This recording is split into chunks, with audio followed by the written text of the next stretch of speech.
后来要过年咯，咱咧做生意的乡亲，甲咱的消费民众收钱找钱的时阵，都爱多一分的注意，小心摕到假钱。屏东有民众要暗顿，摕1,000块的红枣，找100块的百票，直接就放落落地啊。转去厝一个看，竟然来夹一张100块的假钱，是安尼去破破。警方的监视人员嘛要教大家安怎伫真紧的时间内看出到纸票的真假。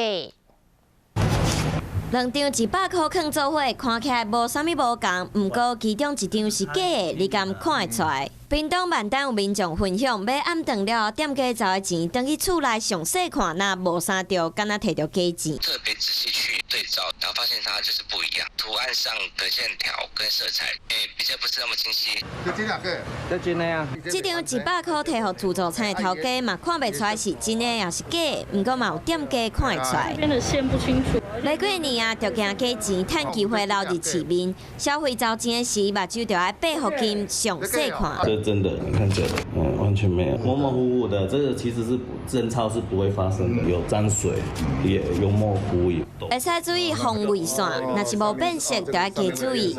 分辨上紧的方式，各有一项。国字的金额100元、500元、1000元，或是在阿拉伯数字的金额上，它这个直接用手去摸的时候，都会有一浮起来的感觉。假钞整个摸的话，会是一个平面的。警方提醒，无论店家或者是民众，农历过年收钱找钱，一定要加注意。上保险的方法，摕到钱的时阵，爱记哩望看卖，而且一定要详细看，安尼才会使避免去互假钱骗去。